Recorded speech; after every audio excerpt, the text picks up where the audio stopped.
이거 보시면서 하면 될 것 같아요. 네. 감사합니다.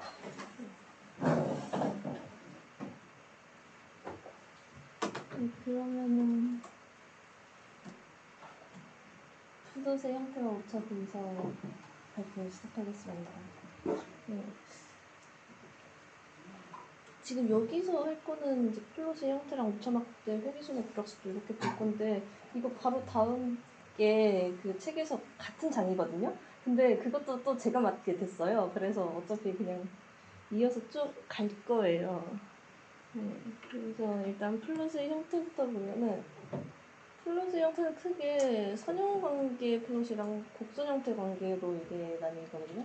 그래서 선형 관계라고 하면은 이제 조작 변인이랑 종속 변인의 콜리레이션을 나타내는 그런 거고, 그래서 이제 선형 회귀를 통해서 기울기나 절편 정보를 얻어내는 데 사용되고, 그래서 회귀 변수를 잘 설정하면 반감기 같은 거 분석할 때 사용할 수 있어요. 네, 그래서 이론 예측지랑 또 실험에서 나오는 그걸 비교를 해서 편차 분석을 할 때 유용하게 쓸 수 있고, 그러니까 어느 구간에서 이게 이론이랑 실험 결과랑 잘 일치하는지 그런 거를 볼 수가 있습니다. 그리고 곡선 형태 관계는 극값 피크를 가지는데, 그래서 피크의 그런 위치나 높이, 폭 이런 걸 가지고 중요한 공명곡선 등의 정보를 얻어낼 수 있고요. 또 얘네 이런 거를 이제 수행을 해가지고 뭐 얘 같은 경우는 그 위에 있는 애는 이제 극값 즉 위치나 높이나 공률 같은 거 알 수 있는 거고, 그 가운데 있는 애는 공명곡선을 정보할 수 있는 애고, 그 아래에 있는 애는 이제 피크의 높이나 폭이나 표준 편차나 민넓이 이런 걸 알 수 있는 애라고 해요. 그리고 다양한 다른 고급 회귀 모델들도 있고요. 그래서 이제 플롯을 그릴 때 서로 다른 데이터 포인트를 수집을, 당연히 다 서로 다른 걸 수집을 해야겠지만, 네, 하는 게 권장이 되는데, 이제 선형 자료는 8개 이상, 극값 근처에서는 5개 이상, 변곡점 근처에서는 3개 이상의 데이터 포인트를 수집하는 게 권장이 돼요. 근데 여기서 오차 막대가 겹치면은 이게 서로 다른 데이터 포인트일 거라는 그 규모가 아니 서로 다른 데이터 포인트일 거라는 보장이 없어요. 네. 그래가지고 동일한 걸 가능성이 존재하기 때문에 추가 데이터 포인트를 보태줘야지 이게 좀 더 바람직하겠죠? 한 가지 말씀드릴 게 있는데 그 값이랑 변곡점이 모르는 분들이 있어가지고 그거에 대한 정보를 네. 극값은 이렇게 그래프 요거 이렇게 말로 어떻게 표현해? 네, 그러니까 꺾이는 부분? 그러니까 그 근처에서 제일 크거나 제일 작거나 하는 부분. 네, 극값이라고 하고, 변곡점은 이게 원래 위로 볼록했다가 아래로 볼록해지는 그 점. 을 변곡점이라고 해요. 네, 다음 오차막대를 볼 건데, 플롯에서 오차가 발생하는 요인은 데이터 포인트들의 측정 오차예요. 그래서 기본적으로 X축 방향, Y축 방향의 불확실도를 모든 데이터셋이 기본적으로 포함을 하거든요. 그래서 오차막대는 그런 조작 변인, 종속 변인의 불확실도를 간편하게 나타내기 위해서 표기를 하는데, 그래서 I자 형태로 표기를 하고 X축, Y축 방향 모두 표기할 수도 있고 Y축 방향으로만 표기할 수도 있어요. 그래서 오차막대의 의미는, 그러니까 오차막대는 실내 구간을 뜻해요. 그 측정된 데이터 포인트들이 회귀선에서 벗어날 그런 확률 분포를 제시를 하는 건데, 그래서 오차막대를 벗어나는 회귀선은 최악 회귀선일 확률이 되게 낮은 거죠. 네, 회귀선을 그릴 때도 가급적 모든 데이터 포인트들의 오차막대 안쪽을 지나게 그리는 게 좋고, 그래서 오차막대 유의 수준이 1시그마, 2시그마가 있는데, 2시그마는 이제 회귀선이 오차막대를 벗어날 가능성이 되게 낮아요. 그래서 대부분의 데이터가 회귀선을 담고 있고요.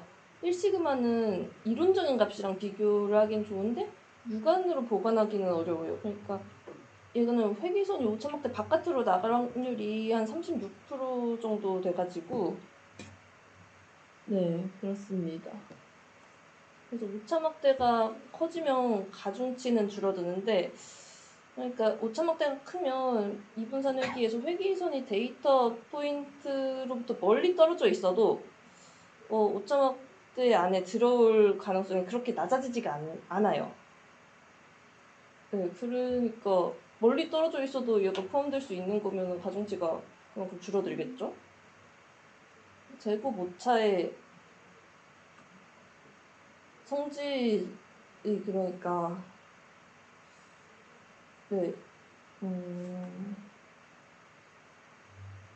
이게 얘가 지수 오차인데 여기서 보면 E가 최소가 되면은 F가 최대가 되잖아요. 그죠? 네, 그래가지고 제곱 오차는 각각의 데이터 포인트들의 제곱 합이어가지고 그 얘를 여기다가 넣은 거예요. 이 아래 게. 그래서 네, 각각의 데이터 포인트들이 가지는 분산에 대해서 추세선이 편차만큼 떨어진 지점을 지날 확률의 곱이라고 해요, 이게. 그래서 오차막대는 확률의 의미를 가지고 있는데 이 확률의 의미라는 게 최악 추세선이 각각의 데이터들로부터 지금의 편차만큼 떨어져 있을 그런 확률을 말을 하는 거예요. 그래서 회귀선을 이게 데이터 포인트 분포랑 오차막대 크기만으로 회귀선을 유관 보관할 수가 있고 또 신뢰 수준이 2시그마일 경우에 비교적 잘 들어맞아요. 이게 불확실도를 추산하는 게. 그리고 이제 이분산회기를 손쉽게 눈대중으로 추산할 수 있고 부정확한 데이터 포인트에 낮은 가중치를 주는 것까지 여기에 반영이 돼요. 그래서 오차막대 크기를 기입하는 게 측정 오차랑 회귀 편차의 대소 관계에 따라서 방법이 좀 다른데 등분산 가중이 유용한 경우에는 그 회귀에서 얻어지는 시그마 y를 y 방향 오차막대에 반폭이 되게 기입을 하고 x 방향은 그냥 무시해버려요. 그리고 유효하지 않은 경우에는 측정 불확실도를 이용해서 오차막대를 작도하는데 근데 필요할 때는 x축 방향도 같은 방법으로 해주고요, 얘는. 그리고 신뢰 구간이 비대칭 분포로부터 나오면 오차막대도 비대칭으로 기입을 해줘야 돼요. 그리고 불확실도가 너무 작다 그러면 동심원과 점 아니면은 이제 작은 십자가 표시로 오차막대 표기를 대체할 수가 있어요. 그러니까 그거는 플롯에서 구분해서 식별 가능한 그런 최소 눈금보다 작다는 거를 의미를 하고 있어요. 그 불확실도가 너무 작은 경우에는 그런 표시를 한다는 건데.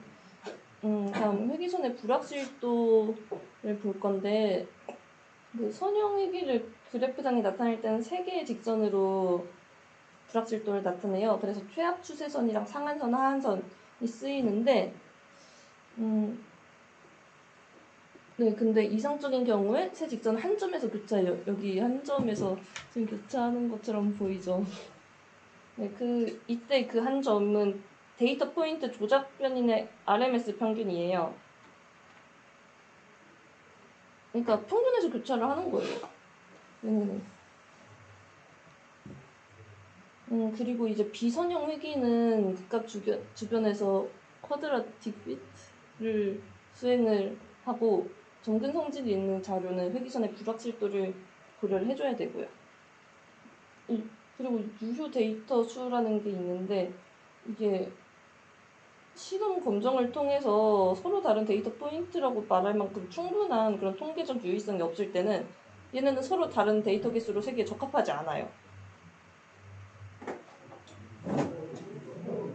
일단 몇 가지 말씀을 드릴 게 여기 있는 내용들이 그 좀 형지식을 요구하는 게 있거나 아니면 잘 모르시는 게 있을 수 있을 건데 저희가 지금 그 방금 있던 단원에서 약간 이런 거 그릴 거면 약간 이런 그래프를 그릴 거면 약간 이런 식으로 그려야 된다고 설명을 해주는 거라서 그것들을 쓸 일이 없으면 딱히 몰라도 되는 내용들이거든요. 그래서 별로 너무 신경 쓰지 않으셔도 되고, 그리고 과제도 오늘 하는 단원들에서는 아마 안 나갈 예정이라 가지고 그렇게 이해를 못했다고 막 부담을 느끼실 필요는 없어요. 다음 거 하시면 될 것 같아요. 그럼 이제 이어서 추정과 내사 계속 해볼 건데요. 네, 뭐 목차는 이렇게 되고, 그래서 아이볼링 에스티메이션부터 보면은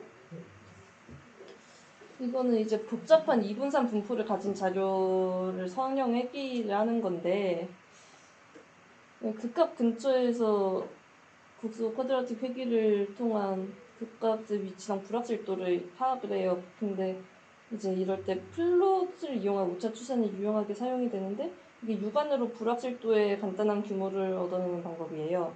그래서 오차막대의 중앙을 가능한 한 모두 지나도록 그어준 추세선이 최악 회귀선이 되는 거고, 그래서 오차막대가 작은 데이터를 우선시해서 작도를 하게 되는데, 네, 그죠.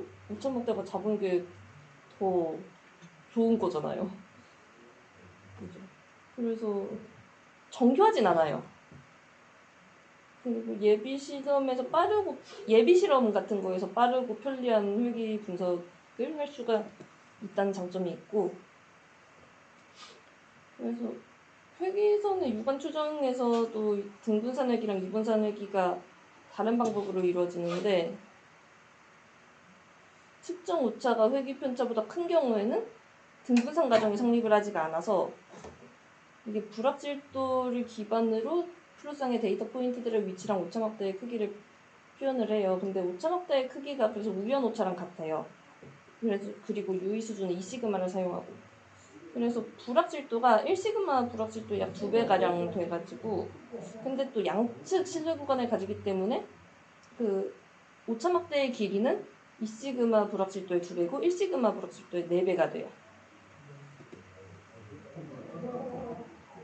그래서 이게 회귀선은 오차막대 안쪽을 최대한 지나가게 하는데, 가급적 이제 데이터 포인트들의 상대평가가 어느 정도 일정하도록 최역 회귀선을 눈대중으로 탐색을 하거든요.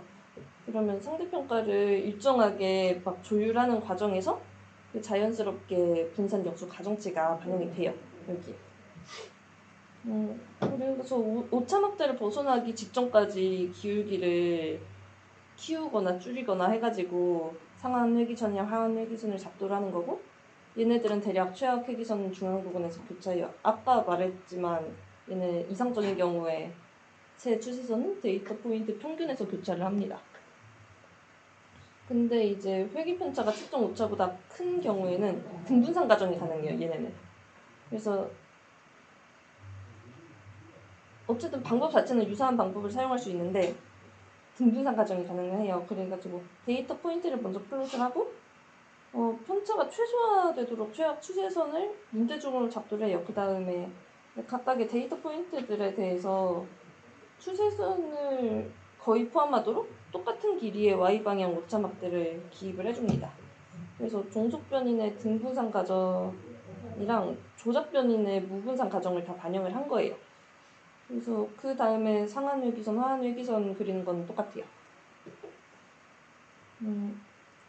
네, 그 다음에 등분산 선형회귀는 오차막대 크기가 회귀선을 대략 포함하도록 상정이 되는데, 이때 이 오차막대의 크기는 그 회귀선 기울기의 불확실도에다가 조작변인의 구간 길이의 2분의 1한 거를 절반을 곱한 다음에 2를 양측 구간이기 때문에 2를 또 곱해주거든요. 근데 이제 조작변인의 구간 길이는 기울기가 너무 크지 않으면 그 상한선 하한선 그 교차점 x좌표의 절반이랑 비슷해요. 그리고 절편의 불확실도는 회귀선 기울기 불확실도에다가 상하한선 교차점 x좌표 곱한 거. 근데 이제 절편의 불확실도 2배 하면은 그게 오차막대 크기랑 거의 유사하게 되는 거죠. 기울기가 너무 크지만 않다면. 그래서 유관 추정 시에 주의해야 될 거는 그 불확실도의 규모가 최소 자승법으로 예측한 것보다 2배가량 커지는 거예요. 그러니까 유관 추정할 때는 유의 수준 2시그마를 사용하는데 저거는 1시그마를 사용하니까. 또 극값 근처에서의 쿼드라틱 회귀를 눈대중으로 수행하는 경우에는 이 측정 오차에서 얻어진 x, y 방향 불확실도를 둘 다 오차막대로 나타내고 그다음 최소 5개 이상의 데이터들을 이용해서 회귀선을 다 그리고 그다음에 피크의 위치를 y축에 평행한 점선으로 쭉쭉쭉쭉 x축 농분까지 내려가지고 극값 위치랑 최악치 불확도를 추산을 할 수가 있어요. 그래서 이건 분포가 꽤 넓은 경우에 유효한 거예요. 그 다음에 플롯을 이용한 인터폴레이션을 볼 텐데 실험계 응답이 오는 경우는 샘플에서 올 때가 있고 계측기기의 비선형성에서 올 때가 있는데 빈 샘플을 넣고 조작 변인을 막 바꿔가면서 측정치를 얻어요. 근데 값이 일정하지 않아요. 빈 샘플을 넣었는데 그러면은 그 값은 온전히 계측기기로부터 온 거라고 할 수가 있겠죠. 네, 그래서 샘플 실험하기 전에 이 값이 미리 측정을 해가지고 그런 이제 효율이나 전달 함수를 보정을 해줘야 돼요. 그래서 정석적인 방식으로는 조작 변인을 고정하고 샘플의 유무에 따라서 결과를 비교를 해야 되는데 조작 변인을 고정하지 못하는 경우가 생겨요. 그럴 때는 이제 고정된 조작 변인에서 샘플이 없을 때 그런 측정치뿐만 아니라 임의의 조작 변인에 대한 연속 함수로서의 측정치를 알아야 되고 그래서 내삽이 필요한 거예요. 내삽과 회귀의 차이가 있는데 그러니까 내삽은 회귀 모형의 식을 몰라도 내삽이 가능하고 그리고 불확실도를 허용하지 않아요. 그래서 내삽으로 데이터를 얻을 때 측정치 잡음이 심하거나 불확실하면 좋은 결과를 기대하기는 힘들어요. 그래서 내삽은 불확실도를 허용하지 않은 상태로 주어진 데이터 포인트들을 모두 지나는 연속 함수를 찾아내는 거라서 이제 샘플링이랑 스무싱을 내삽 시행 전에 적절한 이런 과정을 다 거쳐줘야 돼요. 그래서 플롯된 데이터로부터 유관 보강 과정이 이렇게 가는데 샘플링 과정을 생략을 하고 각각의 데이터 포인트를 다 오차막대랑 함께 플롯을 해주고 그 다음에 얘네를 적당히 부드럽게 지나는 최악 내삽선을 그려줘요. 그 다음에 회기선을 그리는 것처럼 상하한선을 제시를 해줘가지고 그래서 불확실도를 얻어요. 회기랑 되게 비슷한데 회귀는 어떤 개형을 따라야 할지를 이론적으로 알 수가 있는데 내삽은 그 실험으로 얻어진 개형을 눈대중으로 보관한다는 그런 차이가 있어요. 자, 다음은 이제 플롯 작성 팁인데 그러니까 플롯에 들어가야 할 내용을 설명할 거예요. 여기 있는 내용들이 다 빠짐없이 기입되는 게 권장이 되는데 그러니까 타이틀, 어떤 조작 변인에 의해서 어떤 정속 변인이 변화하는 경향을 보고자 하는 것인가 그런 타이틀을 기입을 해줘야 되고 데이터 포인트들의 조작 정속 변인이 놓이는 공간 기준이에요. 축이. 그래서 이제 축에는 눈금, 축 변수 원점 이게 포함이 되고 그래서 축 화살표 끝에 어떤 변수가 놓이는지 그리고 그 물리량의 단위를 기입을 해줘야 돼요. 범례는 서로 다른 여러 개의 상관관계를 가지는 데이터 세트를 동시에 플롯할 경우에 어떤 데이터가 어떤 실험군에서 얻어졌는지를 구분하기 위해서 범례가 필요한 거고요. 회귀선은 이제 데이터의 선형 구간이 존재할 때 적절한 구간 내에서 그런 선형 회귀를 수행할 수가 있어요. 그래서 회귀선 그리고 데이터 포인트는 각 조작 변인에 대응하는 종속 변인의 위치를 2차원상의 점으로 표기를 해줘요. 그래서 유효 숫자는 일반적으로 2개고 그리고 오차막대를 항상 수반해요. 데이터 포인트는. 그리고 회귀 모델은 이제 플롯 공간이나 범례 칸 안에 간략하게 기입하는 게 권장이 되고요. 그리고 물리량의 단위는 가급적이면 모든 물량의 단위를 기입해주는 게 좋아요. 그래서 여기 좋은 그래프의 예시랑 나쁜 그래프의 예시가 있거든요. 그러니까 이런 방식으로 다 해주는 게 좋은 거예요. 쟤는 좀 안 좋아요.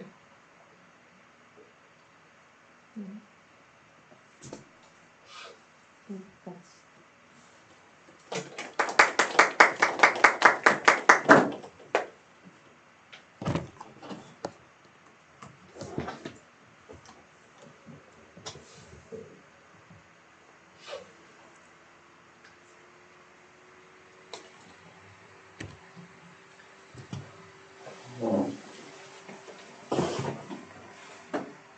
이게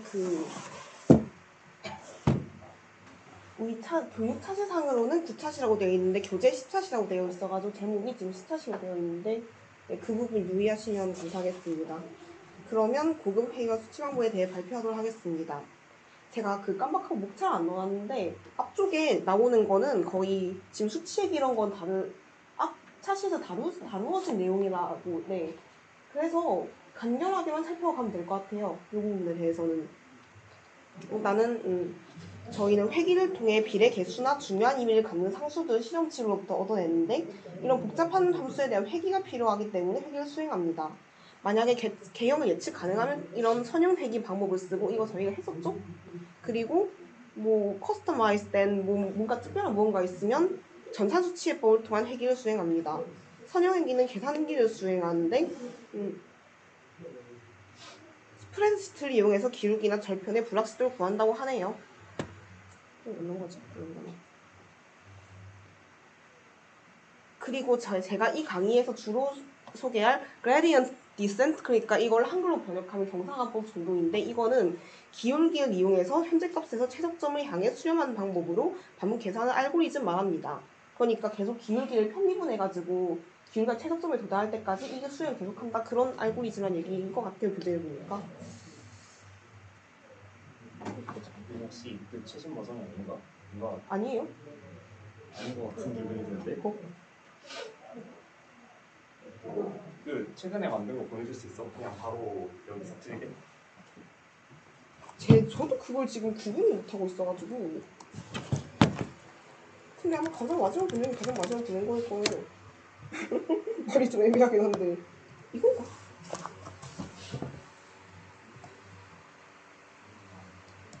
이거 너무 차이있는데. 방금 카톡방에 올린 거는 최근 거 아닌 것 같아서.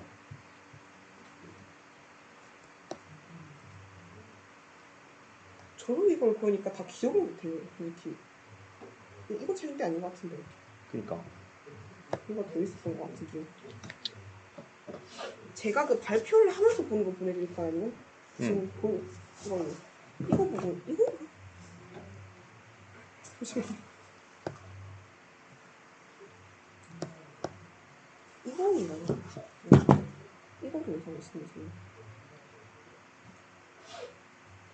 잠깐만.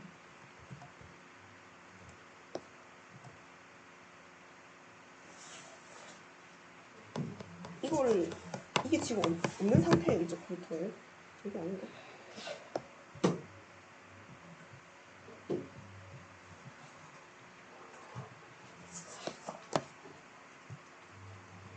제가 이거는 노션을 누르는 게 아마 마지막일 거예요. 제 기억으로는. 내거 하스파스. 아니 이게 하스파 문제가 아니라 노트북 문제. 컴퓨터 상태가 왜 이러지? 근데 내용 자체는 별로 다르진 않을 테니까 그냥 이거 먹을래? 그냥 할까요? 네. 아니면 제 그냥 아이패드 여기 놓고 그걸로 하자. 아이패드 있는 거.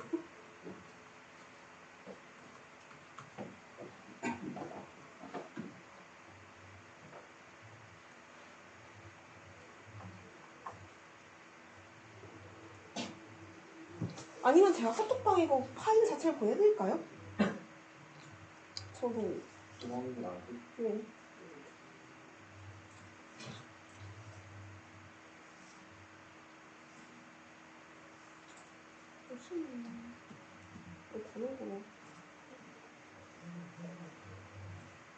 그런데 내용상이 딱히 다른 건 없어요. 그냥 자료 하나가 달라졌다 이 정도라서. 이걸 거예요 아마. 보내줬죠 지금.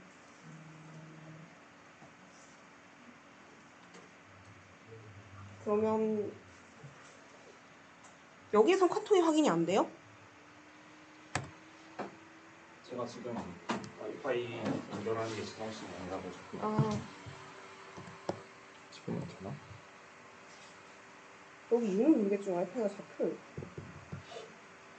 지금 이 상태가 별로 좋지 않아서 그냥 이거 가지고 하는 게 나을 듯?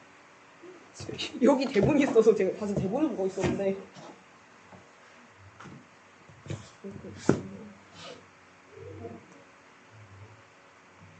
우선 슬라이드 노트가 있어서 이걸 좀 제가 보고 할게요. 이걸 보고 읽고 있어가지고 이때까지 설명했지. 그레디언트 디센트가 처음 나오는 부분부터 설명하면 됩니까? 대충 여기겠죠? 수치적인 방법을 이용한 회계 수행에서는 제곱차를 최적화하기 위해서 현미분 대신에 수치 해석에 의존했는데 이게 그 간결하게 설명을 보니까 지난 시간에 나온 내용이죠. 수치적인 방법을 이용한 그런 회계 방식은. 그런데 최근에는 인공지능의 발달로 이 그레디언트 디센트를 이용한 함수 최적화 기법이 널리 사용되고 있습니다. 그러니까 이거는 수식으로 하는 거라기보단 주로 파이썬을 이용해가지고 하는 기법이에요. 계속 그러니까 파이썬 끊임없이 미분을 하는 거죠, 저희가. 아무튼 그래서 이거 그레디언트 디센트라는 걸로 등분사 회계를 할 때는 y 방향성분만 고려하고 측정 오차를 반영할 필요가 없다고 하네요. 그리고 회귀오차를 균이라는 가정치로 제곱한 것을 제곱오차로 쓰면 된다고 합니다. 하지만 이분사 회계일 때는 조작 원인의 무분산 선언이 상정은 가능하다고 하네요. 그리고 y 방향으로 회귀 편자를 계산하고 분산의 역수를 가중치로 평균을 얻어서 제곱오차를 얻는다고 합니다. 근데 측정오차 크기가 회귀 변수 변화에 그렇게 의존하지 않으므로 구역화를 할 필요 없이 최적화하는데 지장이 없다고 하네요. 그러니까 이분산 회귀는 x축도 보고 y축도 보고 그런 방법인 거죠, 이제. 그래서 여기도 x 보면 x가 있잖아요, 식에. x 방향에 대해서 편차 계산이 필요하기 때문에 회귀선으로부터 데이터 포인트가 떨어진 편차는 2차원 거리도 계산하기가 쉽지 않아요. 그래서 데이터 포인트 x'이겠죠. x-i, y-i에 대해서 yi 그리고 xi 회귀식에 대입해서 얻어진 yi 사이의 편차를 이 yi 변화량 그 xi 변화량과 이 회귀에 대입해가지고 얻어진 xi 사이의 편차를 xi 변화량을 쓴다고 하네요. 그냥 간단하게 이 식을 정리하면 되는 문제인 것 같아요, 이거는. 제가 봤을 때. 왜냐하면 저희가 회귀 방법은 지난 차시에 다뤘기 때문에 어쨌든. 그리고 조작 원인의 무분산 그거였구나.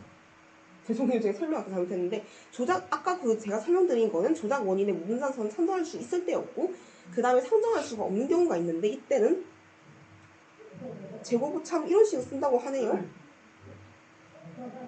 이하이만큼 변화를 더해주되 이들에 대해서 분산역수만의 가중치를 반영해줘야 된다고 하네요. 그래서 이거 어떻게 했지? 아무튼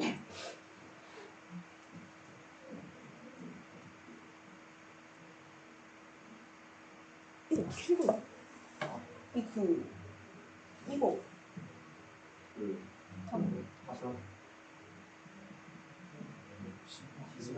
시그마 xy가 시그마 yi 경우에는 회귀 개수의 값을 의존하지 않으므로 가중치를 규정하지 않는다네요. 그래서 제곱오차 정의는 저희가 막 계산치로 하는 게 아니고 아까 그레디언트 디센트 그걸 써가지고 구현을 해주고 회귀 개수 평균량 기울기는 수치 이용을 통해서 구해준다고 합니다. 그러니까 그레디언트 디센트라는 걸 간단하게 나타나면 이런 그림이 나타날 수가 있어요.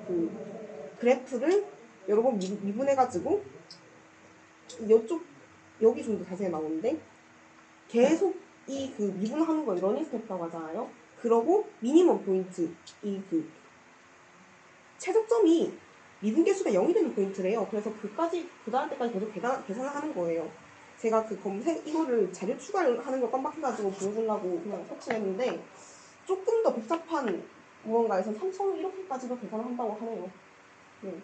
저희가 3,000을 다룰 일이 있을지는 잘 모르겠어요. 저는 이건 좀 어려운 부분인 것 같아서. 그리고 참고로 파이썬 코드를 이용해서 이렇게 실행할 수 있습니다. 이건 그냥 참고로만 봐주시고 파이썬 단어를 하면 아마 이런 걸 하게 될 수도 있을 것 같아요. 그리고 전산 회귀에서의 불확실도 분석하는 방법에 대해 있는데 측정 오차가 회귀 편차보다 큰 경우는 이분산 회귀를 수행합니다. 이때 측정 오차로 얻어진 분산이 회귀 개수의 오차의 전파라고 하네요. 그리고 측정 오차가 회귀 편차보다 작을 경우에는 무분산선과 종속병의 두분산선을 산정하여 회귀를 수행하는데 이때 불확실도는 데이터 포인트의 y 방향 회귀 편차로부터 전파되는 거라고 하네요. 여기서 후자는 이 경우를 의미하는 거거든요. 측정 오차가 회귀 편차보다 작을 때. 이 경우에는 x방향 편차를 무시해 주시고 그리고 이 시그마 y는 y 방향으로의 그 평균 제곱 RMS 편차라고 하네요. 이거는 y 방향 편차의 기대값인데 y 방향 편차를 제곱해서 모두 더하고 죄송해요.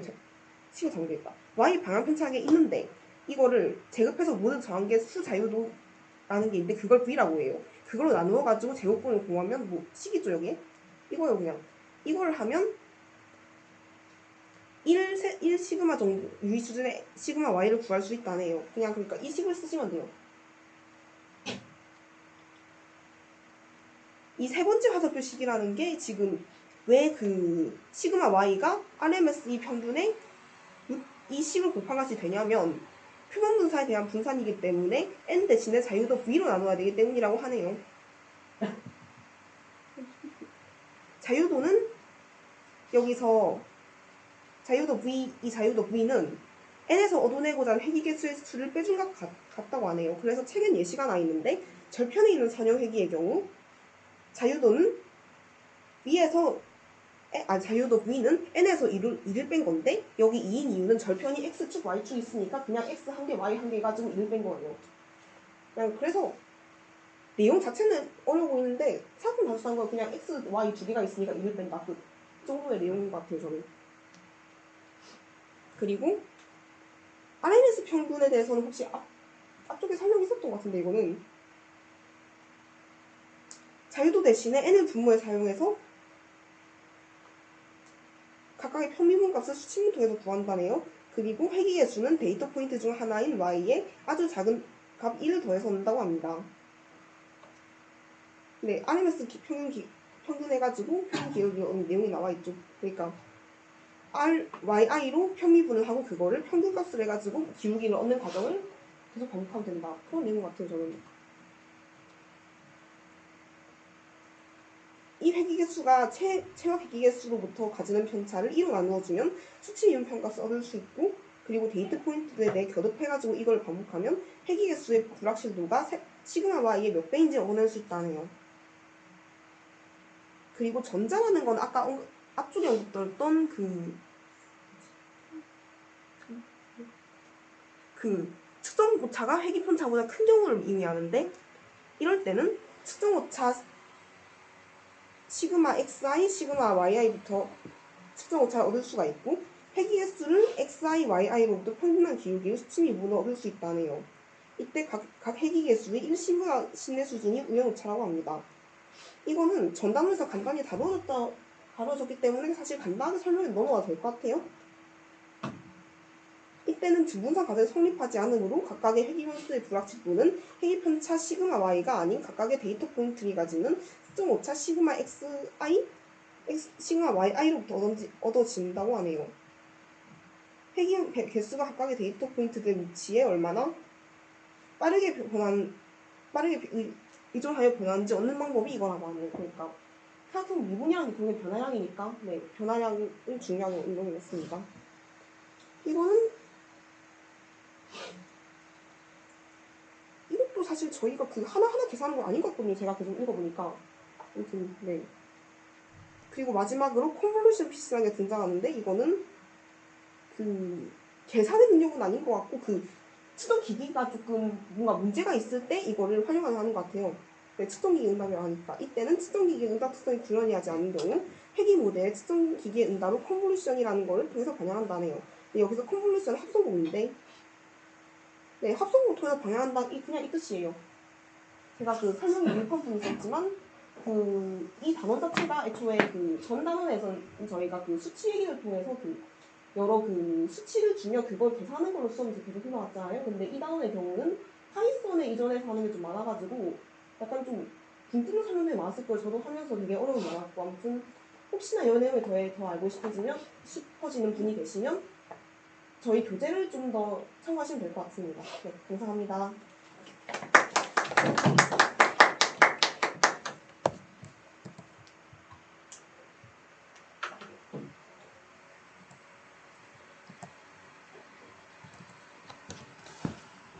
일단 원래 이 부분을 배현진님이 발표를 하시기로 했는데 그분이 지금 몸이 안 좋으셔서 못 오겠다고 하셔서 지금은 일단 제가 이걸 대신 발표를 하려고 하는데 일단 그 전에 출석을 좀 확인을 해봐야 될 것 같아요. 일단 도세영 민준사님, 박주영님, 배현재님이 못 오셨고 박한민님, 유영기님, 임진표님, 이다현님, 이창현님, 이혜준님, 전건우님,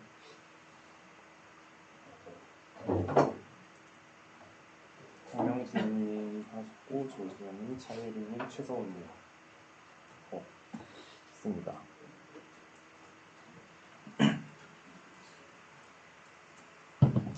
일단 저희가 지금까지 이제 통계학팀이 준비해준 내용을 가지고 다 발표를 했고 그거에 대해서 이제 과제도 다들 푸셨잖아요. 근데 통계학팀이 준비해준 내용에서 우리가 실제로 그거를 구현해볼 내용은 그렇게 많지는 않아요. 그 파이썬을 공부를 해서 그걸 기반으로 해가지고 직접 통계학팀에서 배운 내용들을 하게 될 건데, 예를 들면 그레디언트 디센트라든지 아니면 이런저런 되게 다양한 획이라든지 플롯이라든지 이런 거를 실제로 전부 다 하지는 않을 거고, 실제로 하게 될 거가 이제 엑셀이나 이제 CSV 형식이나 이런 파일로 된 거를 파이썬에서 이제 불러오고, 그거를 불러온 걸 가지고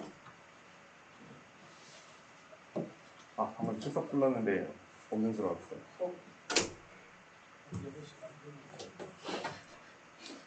라고 하면 안 되나요? 그래서 그걸로 일단 y는 ax 플러스 b라든지 우리가 숙제에 나왔던 그 f는 ma 데이터들 가지고 뭔가 f의 불확실도를 계산을 한다든지 이런 우리가 과제에서 했던 수준의 것들만 파이썬으로 구현을 해보게 될 거예요. 그래서 뭔가 이거를 진짜 어떻게 구현하시에 대한 걱정 별로 안 하셔도 되고, 일단 오늘 해야 될 거가 이제 파이썬을 설치를 하고 그거를 이제 다루게 되는 프로그램을 설치를 하고, 그리고 기초적인 함수들을 약간 설명을 하게 될 건데, 혹시 여기서 파이썬 써보신 분 얼마나 계신가요? 거의 다 써보셨네요. 그러면 일단 ID라는 게 있는데, 이거는 일단 파이썬이 일단 기본으로 깔면 좀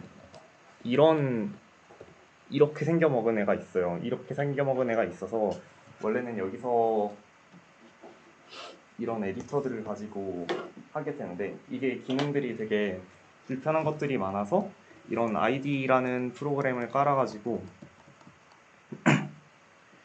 코딩을 했을 때 이게 실행을 시켜주고, 그리고 여기서 어떤 부분이 이제 문제가 있다, 이 부분에 대해서 수정을 해라, 이런 거를 알려주는 되게 편안하게 코딩을 할 수 있도록 도와주는 툴킷인데, 여기 있는 것처럼 이제 비주얼 스튜디오 코드도 있고, 아니면 사람들이 많이 쓰는 게 이제 콜랩이라는 것도 있고, 주피터 노트북 이런 게 있는데, 일단 저희는 여기서는 비주얼 스튜디오를 쓸 거예요. 이게 왜 쓰냐면 다른 거에 비해서 이게 진짜 거의 모든 프로그래밍 언어들을 전부 다 사용할 수 있어가지고 일단 저희는 비주얼 스튜디오 코드를 기반으로 할 거예요. 나중에 이제 레이텍을 배우게 될 텐데, 레이텍도 여기서 가능해서 이왕 하는 거를 한 번에. 잠시만요. 여보세요?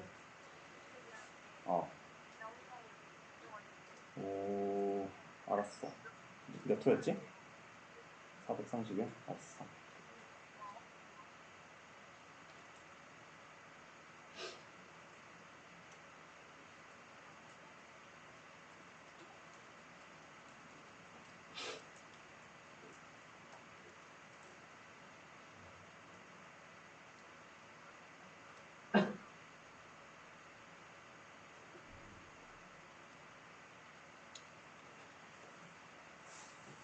그래가지고 이제 나중에 파이썬이랑 레이텍도 한 번에 할 수 있도록 이제 비주얼 스튜디오를 쓰게 될 겁니다. 물론 우리가 나중에는 레이텍 팀에서 준비했던 거는 이제 오버리프라는 걸 뭐라고 해야 되지? 인터넷상에서 쓸 수 있도록 만들어 놓은 게 있는데, 그냥 나중에 혹시 따로 써야 될 수도 있으니까 그냥 한 번에 되는 거를 선택을 했어요. 그래서 여기 있는 내용들은 다른 언어들도 다 사용할 수 있다. 그리고 다양한 편의 기능으로서 이제 익스텐션들이 많이 있어서 그거를 깔아서 좀 도움이 되게 할 수 있다인데 이제 이 페이지 보시면 링크가 있거든요. 거기에 들어가셔서 VS 코드를 지금 서치를 하시면 됩니다. 지금 안 깔려 계신 분들이 몇 분이 계신가요? 노트북에 VS 코드가 없는 분들이 지금 까시면 될 것 같아요. 콜렉션이 안 돼요. 콜랩? 원래 파이썬 네? 아, 죄송합니다. 콜렉션이 안 돼요. 콜랩 되게 편하시면 그걸로 하셔도 상관없습니다.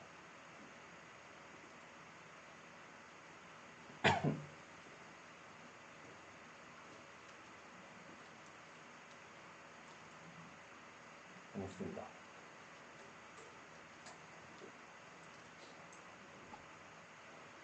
이거 노트북 기능 다 되는 거야? 그걸 모르겠어요. 어디는 제이크에서 모르겠어요. 처음에 살 때? 지금 학교에 노트북은 없는 거지? 그냥 제 손에 노트북이 없어요. 이거 사실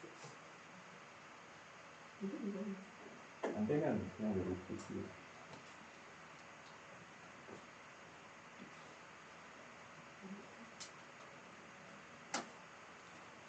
노트북이 들으세요. 원래 이것만 가지고 있다가 너무 무거워서.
VS 한 8사 안 썼었나?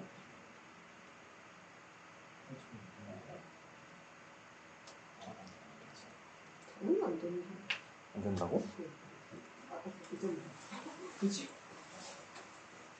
끝났으면 모르겠는데.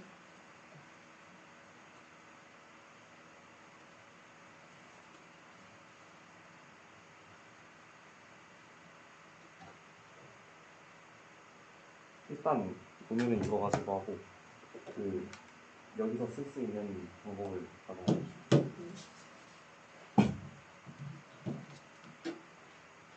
자리가 없어서 하는 거긴 한데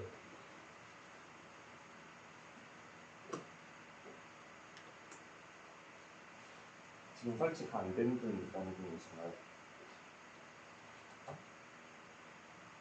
하셨나요?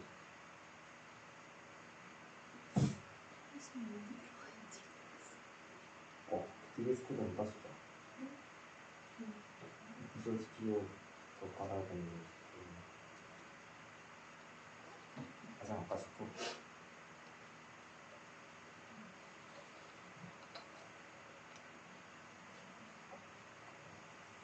보내드린 파일 좀 열어보실래요?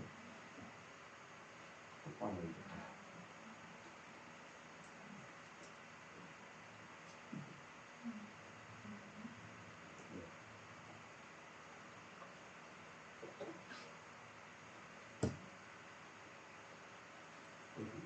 기억하시나요?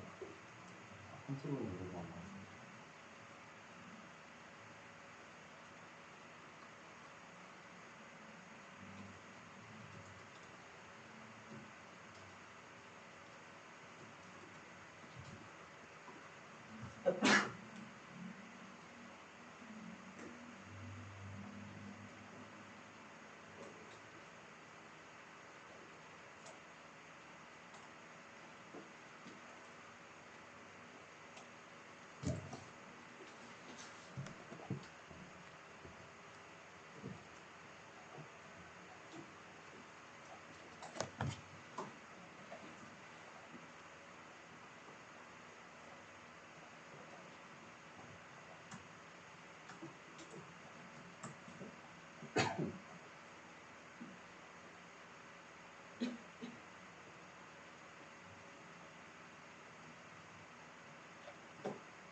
여기서 할래? 충전이 그거라고?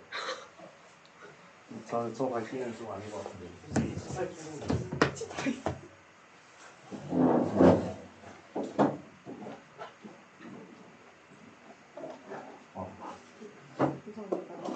아니 이미 곱살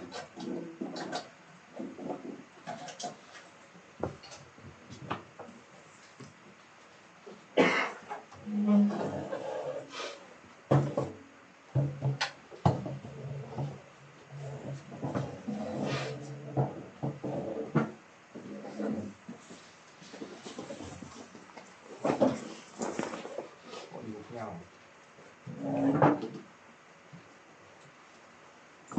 이렇게 하시면 되고요. 일단 다 VS 코드 열어보시겠어요? 여시면 여기 모니터에 띄워져 있는 것처럼 대충 블럭같이 생긴 거 있는데 그거 누르시면 이제 익스텐션으로 들어갈 수가 있어요. 그거를 누르시고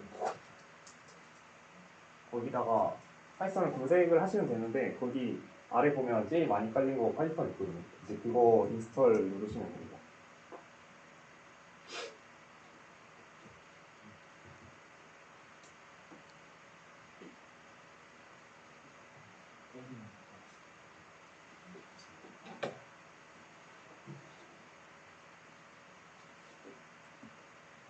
혹시 안 되는 분 계십니까?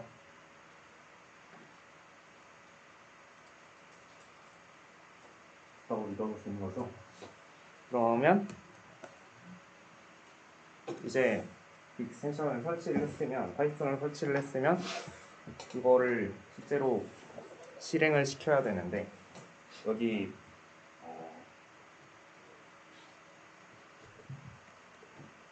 파일의 폴더 열기를 누르셔서 우리가 사용할 그 파일을 어느 폴더에다가 설치를 할 건지 지정을 해주셔야 돼요. 그래서 바탕화면에 아무거나 바탕화면에 하셔도 되고, 아니면 바탕화면에 따로 폴더 만들어서 하셔도 됩니다. 아무튼 이제 폴더 열기를 하셔야 돼요.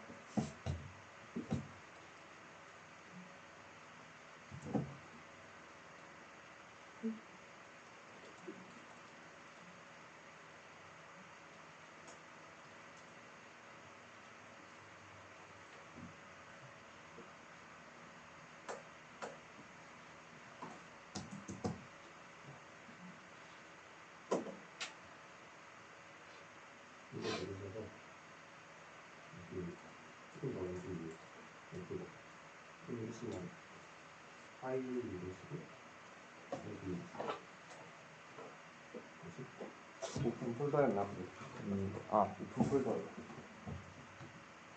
이거 하셔서 그냥 아무 폴더나 이제 사용하실 폴더 지정하셔서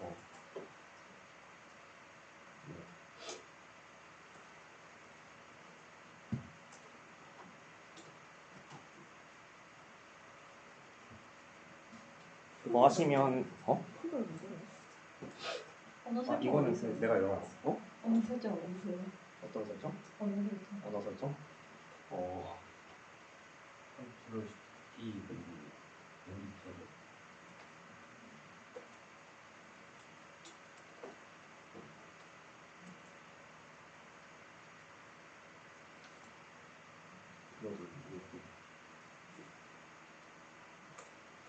여기다가 잉글리시 좀 저도 그럴 줄 알았는데. 그냥 영어 쓰자. 컨피그 예. 랭귀지 어쩌고 누르면 한국어가 돼요. 랭귀지까지 검색했을 때 체인지 랭귀지 말고 컨피그 랭귀지 누르면 일단 영어로 씁시다. 영어로 써도 무방할 것 같아서 일단 저거는 열어놓은 거지. 그 파일은 이거 여기서 네, 폴더를. 왜 해야 되냐고? 네. 이게 그냥 파일을 열어도 되거든요. 근데 이걸 폴더를 열어가지고 써야 되는 이유가 뭐냐면 나중에 우리가 약간 엑셀 파일 형식으로 데이터를 가지고 있을 때 그걸 이제 파이썬에 불러와서 뭔가 파이썬으로 넣는 명령어를 써서 이걸 돌려야 되는데, 그거 명령어를 쓸 때 얘가 이제 불러올 경로를 지정을 해줘야 되는데, 그 경로 지정하는 게 같은 폴더 안에 있으면 자동으로 가져올 수 있도록 하는데, 그게 폴더 지정이 안 돼 있으면, 이 워크스페이스 지정이 안 돼 있으면 그게 잘 안 돌아가가지고, 그래서 폴더를 열라고 한 거였어요. 그러면 폴더를 여셨으면 여기 있는 것처럼, 여기 모니터에 있는 것처럼 이거 새 파일 왼쪽 위에 이제 새 파일을 누르셔서 새로운 걸 만드시면 됩니다.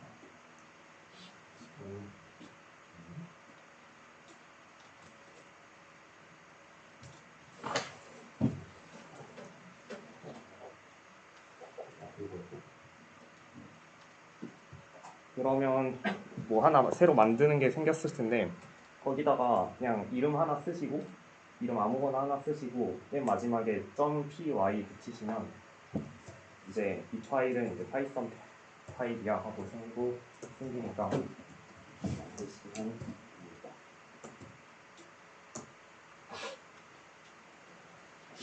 그거 만드셨으면, 제대로 파이썬 파일로 만들어졌으면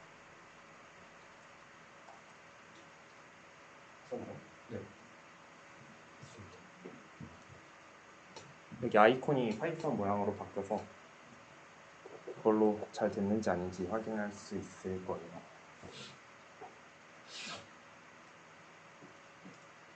이거 새로 만든 거? 네.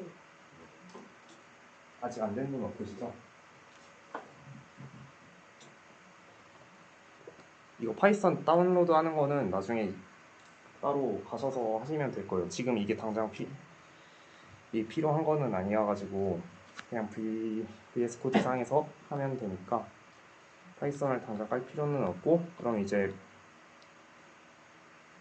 명령어들을 천천히 알려줄 거예요. 이제 input라는 명령어가 있는데, 이거는 뭐 하는 명령어냐면 파이썬에서 기본적으로 제공하는 명령어들이 그렇게 많지는 않아요. 우리가 필요한 명령어들이 되게 많고 사용해야 될 기능들이 정말 많은데 이거를 파이썬에서 다 제공을 해주지는 않아가지고 사람들이 이제 필요에 따라서 이제 어떤 뭐라고 해야 되지? 플러그인이라고 해야 되나, 아니면 모드 패키지라고 해야 되나, 아무튼 정식 명칭은 라이브러리긴 한데 그걸 이제 만들어 놨는데 그거를 이제 다운로드를 하는 명령어예요.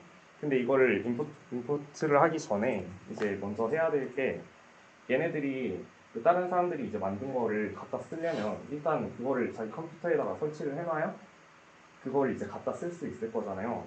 그래가지고 그거를 일단 컴퓨터에 다운받는 과정이 필요한데, 일단 여기 모니터에 써져 있는 메스라는 라이브러리는 기본적으로 파이썬에서 제공을 하는 그 라이브러리예요. 그래서 여기서는 그냥 일단 시범으로 첫 줄에다가 이제 임포트 띄고 메스라고 치시면 이제 그 다음부터는 메스에 있는 이 명령어들을 사용을 할 수 있게 되는 거거든요. 그래서 일단 임포트 메스 치시고 그 아랫줄에다가 여기 있는 명령어들을 이제 한번 써봅시다. 예를 들면 이제 COS 치시고 괄호 안에다가 이제 0 치시면 코사인 0은 이제 1이잖아요. 일단 그거를 치시고 여기다가 인풋 메스 치시고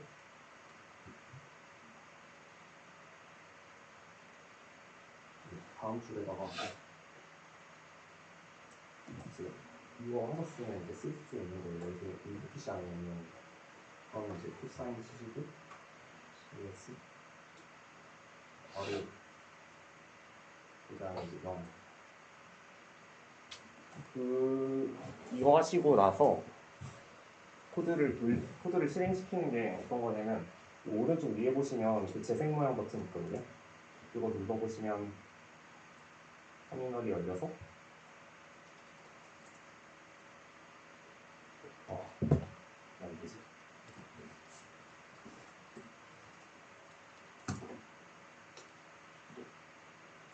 여기서는 안 되는데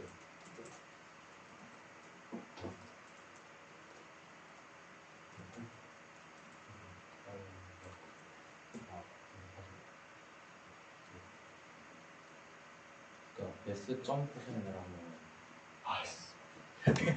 메서드라. 맞아.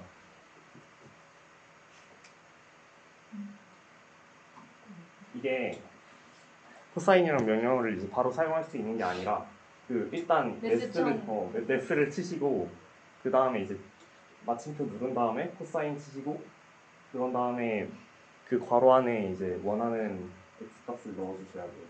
아니 여기 귀찮으니까 별도 가르치면 안 돼. 별? 근데 이거 어차피 나중에 다 내용이 있어가지고 일단은 지금은 파이썬을 처음으로 써보는 과정만 하는 거야. 그러니까 메스 치고 S 점 점 코사인. 코사인 괄호 바로 영.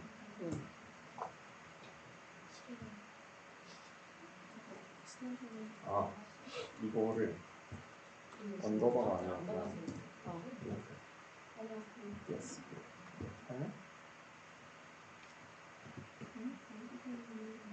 사이즈가 따로 쓰면 필요한데 이렇게 멈춰하는 게 있다. 이거 파이썬이라는 설정 9시 네, 소리 들리는데 다시 하는 게 실수한 게 있거든요. 일단 원래 이게 출력이 안 되는 게 맞아요. 출력이 안 되는 게 맞고 이스폴드라고 뜨니까 네. 프린트였구나. 그 파이썬이 아니라 그러니까 중간에 묻어둔 거 아, 죄송해요. 이게 써있지 그냥 파이썬. 잠시만 일단 멈춰보시고 설명을 들어보실래요?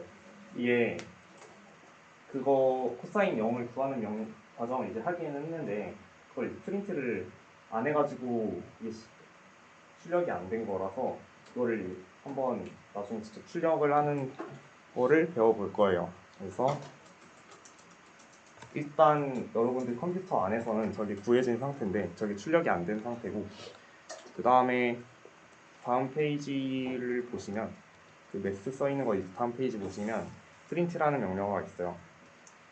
저게 이제 넘겨진 값을 이 괄호 안에 있는 것들을 실제로 글자로 내보내는 함수인데 그러면 여기 안에 넣는 것들이 뭐가 있냐면 이 변수들을 넣어야 돼요. 이제 변수라고 하면 일단 대충 이름표 같은 건데 그 변수 안에다가 우리가 원하는 것들을 저장을 할 수가 있어요. 예를 들면 뭐 정수들을 저장을 한다든가 아니면 텍스트들을 저장을 한다든가 여기 써 있는 게 이제 정수 그리고 실수 그리고 문자예요. 텍스트 얘기가 이제 예시로 돼 있는데 일단 변수의 이름으로는 그 몇 가지 되게 예외적인 케이스 말고 대부분의 것들이 가능한데 일단 A라고 변수 이름을 지정을 할 거예요. 그래서 저 방금 매스.코사인 어쩌고 저쩌고 한 거 있잖아요. 그 줄에 이제 맨 앞부분에다가 A는 하고 매스.코사인 0을 입력을 해봅시다. 네. 잠깐만요.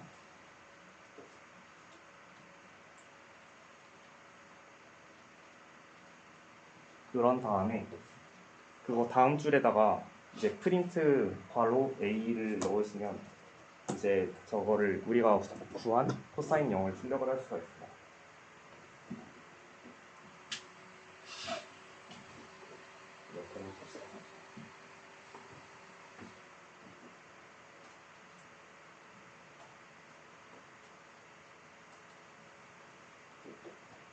안 되시죠?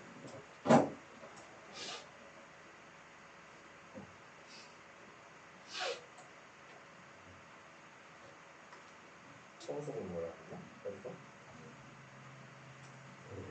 아, 특별히 없어. 이거 내용은 나오는 거지. 그럼 되셨나요? 이게 나와야 되는 보이네.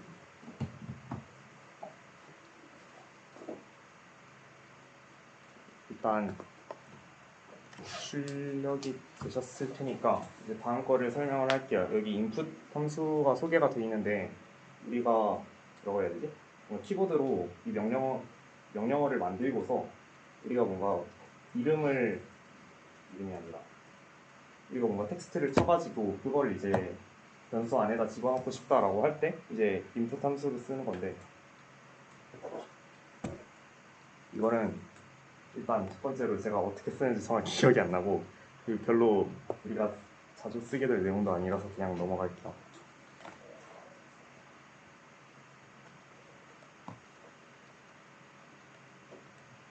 여기 앞으로 다음 거에 나올 내용들이 전부 다 다음 주에 강의하실 분들 자료에 나와 있기는 하거든요. 그래서 이거를 다 사용을 한 번씩 다 해보지는 않고 일단 소개만 한 번씩 할게요. 여기 if라는 함수가 이제 조건문을 쓸 때 나오는 함수예요. 이제 if랑 else랑 else if 이렇게 세 가지가 묶여가지고 나오게 되는데 일단 if 친 다음에 거기다가 뭔가 조건을 달아서 이제 그 줄에 있는 이제 코드를 맨 윗줄부터 아랫줄로 이제 하나씩 읽어서 순차적으로 실행을 하게 되는데 그 if를 처리하게 될 때 이제 그 조건에 뭔가 부합하면 거기 if 아래 탭 눌러가지고 띄워져서 입력을 하게 돼 있는데 거기 안에 입력돼 있는 것들이 if에 있는 조건이 맞으면 이제 실행이 되고, 그리고 else는 이제 if에 있는 조건에 해당되지 않으면 이제 다 실행이 됩니다. 그리고 뭔가 조건이 하나만 달리는 게 아니라 되게 여러 가지 조건을 달아야 될 때가 있잖아요. 그럴 때 이제 조건을 여러 개 달아서 이럴 때는 이거 쓰고 저럴 때는 저거 쓰고 저럴 때는 저거 쓰고, 그거 말고 이제 나머지 모든 경우는 다 이걸 써야 된다라고 할 때는 if 조건 달고 else if 조건 달고 else if 조건 달고 하다가 마지막에 이거 빼고 전부 다 하면 이거 실행해 하는 게 이제 else예요. 그리고 마지막에 자료형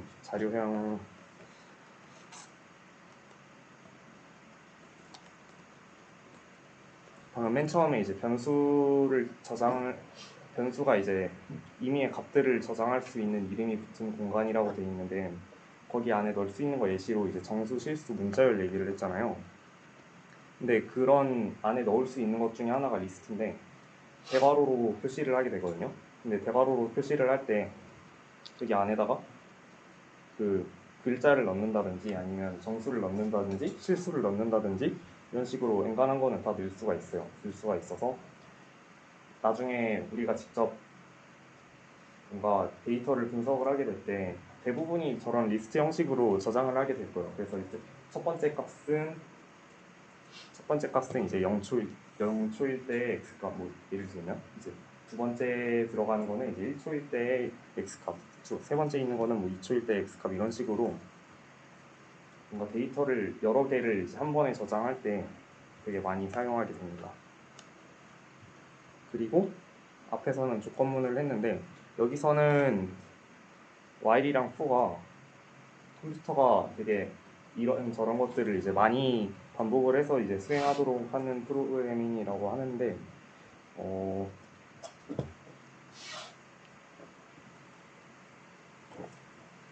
이거 예시가 어떤 게 있냐면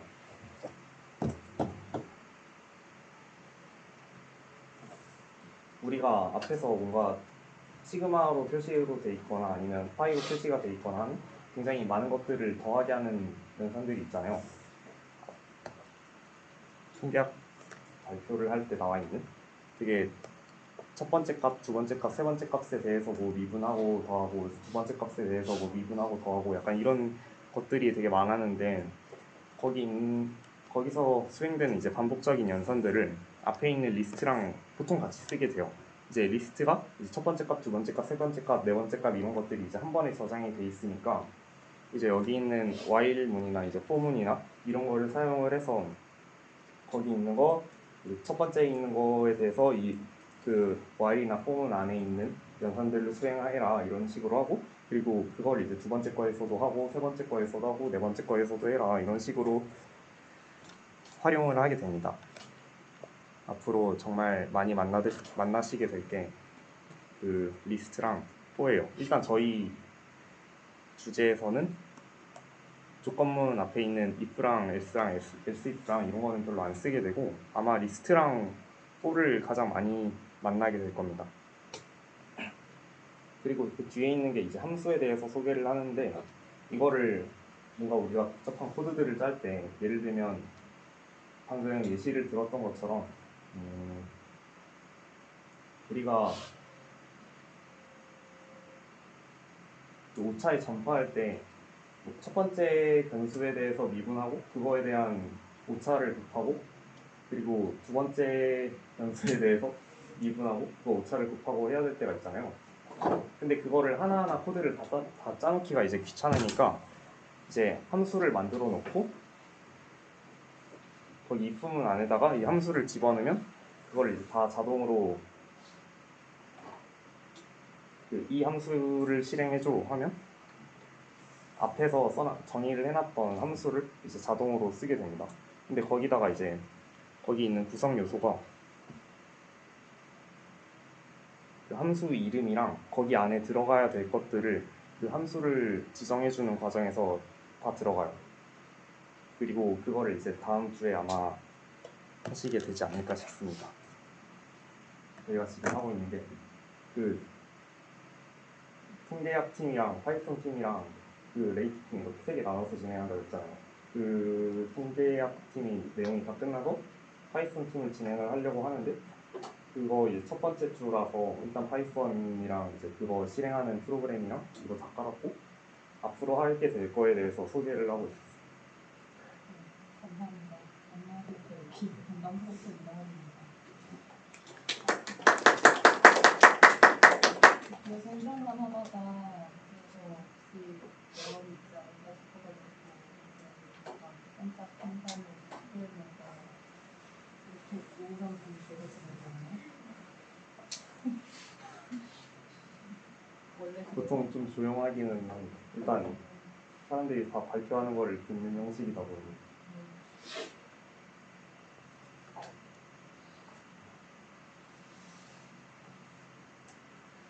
그리고 여기 클래스라는 게 써 있는데 이거는 좀 심오해요. 예, 이게 이거 발표 자료 만드신 분이 지금 없으셔서 무슨 의도로 이거를 만든 건지는 모르겠는데 세 줄로 설명이 될 내용이 아니거든요.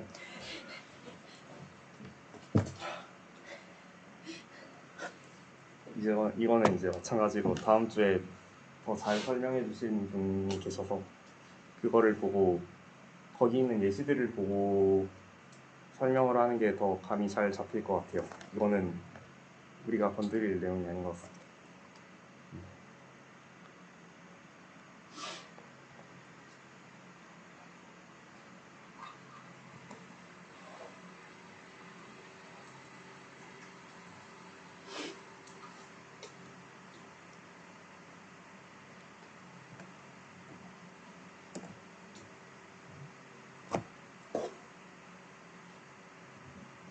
오늘이에요?